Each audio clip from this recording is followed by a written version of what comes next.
안녕하십니까. 저는 강남 농무법인의 김혜선 고문입니다. 오늘은 정봉수 농사님을 모시고 근로기준법 제24조 경영상 이유에 의한 해고의 제한에 대해서 한번 말씀을 나누도록 하겠습니다. 우선 그 의미가 뭘까요? 경영상 이유에 의한 해고의 제한. 네, 안녕하십니까. 공인노무사 정봉수입니다. IMF 그 금융 위기가 있을 때 한국이 그 IMF 차관을 받아들이는 대가로 그 도입했던 게 바로 그 경영상 해고, 정리 해고 규정입니다. 그게 근로기준법 24조에 들어와 있습니다. 여기 24조 내용은 그 사업주가 그 긴박한 경영상 이유가 있을 때에는 그 해고를 할 수 있다. 다시 말해서 이것은 개인의 기책 사유가 아니고 회사의 사유로 인해서 근로자를 해고할 수 있다. 이런 특별한 규정입니다. 근데 이제 여기서는 반드시 가져야 되는 절차가 있습니다. 이 해고 회피 노력을 다해야 되고, 또 그러니까 첫 번째는 해고 긴박한 경영사 이유가 있을 정도로 회사가 어려움에 처했거나 또 앞으로 어려움에 처할 그런 내용이 확실시 되거나 이런 내용이, 그러니까 회사가 어려워야 된다는 거고, 두 번째는 이렇게 해고 회피 노력을 다 해야 된다. 그러니까 공고사직을 한다든지 뭐 그런 부분이 있고, 그리고 또 그 대상자 선정할 때도 합리적이고 공정한 기준을 정하고 그 대상자를 선정해야 된다. 그러니까 회사가 일방적으로 선정하는 게 아니고 노동조합과 협의를 통해서 이렇게 대상자를 선정해야 된다는 그런 문구입니다. 그리고 마지막으로 이런 경영상 정리해고를 하기 전 50일 전에 노동조합에게 통지하고 그러한 해고 회피 노력과 대상자 선정 이런 부분에 대해서 성실하게 협의해야 됩니다. 이렇게 한 경우에 한해서 정당한 해고로 인정을 받을 수가 있습니다. 네, 그렇군요.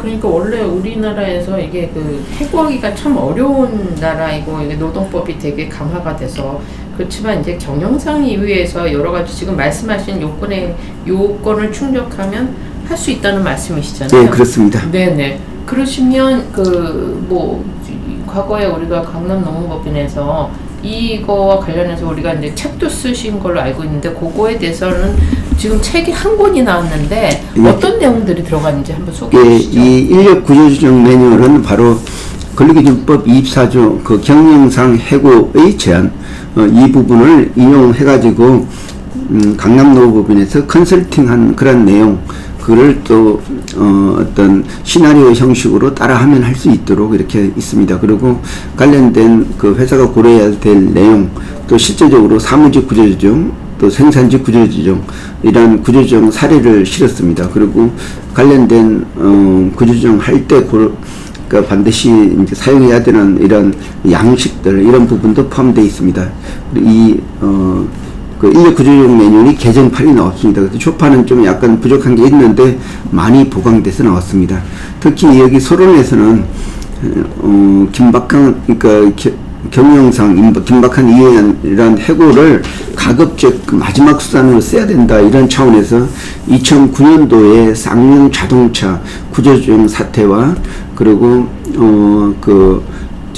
유럽에서 그 폭스바겐이라는 자동차에다가 어떻게 어려움을 겪어냈는지 이걸 비교하면서 우리나라 쌍용 자동차는 단지 사람만 줄이면 된다, 이렇게 이런 어려움을 극복했지만은 폭스바겐 같은 경우는 그 일자리 나누기로 해서 급여를 반으로 깎이는 대신에 같이 일자리 나눠 가지자, 이런 구조조정을 통해서 그 어려움을 극복했었습니다. 그래서 이런 내용을 그 서론에 두면서 구조조정은 반드시 회사에서 하게 되지만은 마지막 수단을 해야 된다, 이런 내용을 설명하고 있습니다. 네, 그렇군요. 미국 같은 경우는 지금 해고도 용이하고, 뭐 어느 날 갑자기 그 파타임으로 일을 하다가 갑자기 이제 잘리고 또 다른 데도 근무하고, 이제 약간 구조나 뭐 이런 그 해고 이런 게 원활하게 돼 있는데, 우리나라는 이렇게 엄격한 그 이유가 뭐죠? 그리고 그 장점은 어떤 거라고 생각하십니까? 예, 좋은 지적이십니다. 원래 그 미국이나 영국이나 또 영미법 국가들은 대부분이 그 그 신의 성실행은 즉 다시 말해서 계약으로 들어왔기 때문에 계약의 조건만 되면 내보낼 수 있다, 이러한 합리적인 생각을 하고 있습니다. 그래서 거기는 그 모든 결정이 어떤 서로 합의한 내용을 준수해야 된다. 그러니까 신의 측 원칙을 준수합니다. 그런데 우리나라 노동법은 이 헌법에 바탕을 두고 헌법에서 그 근로조건의 기준은 인간의 존엄성이 보장되도록 법률로서 정한다. 이런 내용에 따라서 그러니까 근로계약이 그러니까 근로기준법이 만들어졌습니다. 따라서 그러니까 우리나라의 근로기준법에 정하는 내용은 강행 규정이고 최저 기준이고 이를 위반했을 때에는 형사처벌이 대상이 됩니다. 그래서 또 이러한 특별법인 노동법을 그 준수 여부를 확인하기 위해서 근로감독관 제도가 있습니다. 근로감독관은 어떤 사법 경찰 어떤 경찰관과 똑같은 그 구성력을 가지는 그러한 어떤 노동 전문 경찰이라고 할 수가 있습니다. 그래서 영미법에서 말하는 영미법에서는 그 모든 결정은 판례에서 판사가 그 법정에서 하지만은 우리나라 노동법은 이런 근로기준법과 같이 이렇게 이를 위반했을 때는 형사처벌도 받고 그를 감시하는 조직인 그 근로감독관 제도를 통해서 이루어집니다. 그래서 우리나라에서는 해고하기 어렵다. 하여튼 간에 그래도 또 원칙은 해고하기 어렵지만 예외적으로 이러한 그 조건을 갖추게 되면 해고할 수 있다, 이런 내용으로 판단하고 있습니다. 네, 그렇군요.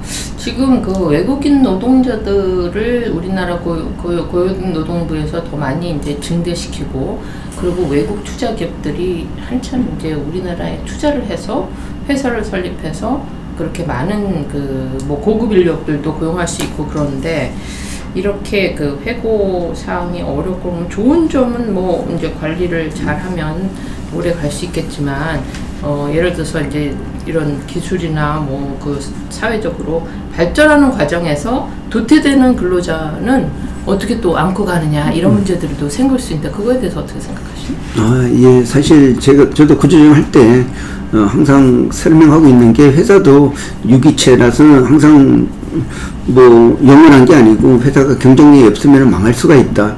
그래서 경쟁력을 갖추기 위해서는 그 적절한 인건비 유지가 필요하다. 그래서 과잉 인력이라든지 아니면 또 그 어떤 산업 현장에 따라서 또 생산 라인을 줄이게 될 때는 그에 맞춰서 인력 구조조정도 해야 된다. 바로 이런 게 바로 인력의 어떤 유연화 정책이라고 할 수가 있습니다. 근데 사실 우리나라의 법은 굉장히 어렵습니다. 그렇지만은 이 법 테두리 내에서 가급적 이렇게 정리해고를 통해서 한 푼도 없이 내보내는 게 아니고 공고사직을 통해서 희망퇴직으로 이제 어떤 몇 달치 임금을 더 챙겨주고 이제 그러니까 합의퇴직으로 하는 이러한 방식으로 저희가 좀 제안을 하고 있습니다. 네, 그렇군요. 오늘 말씀 감사드립니다. 네, 고맙습니다.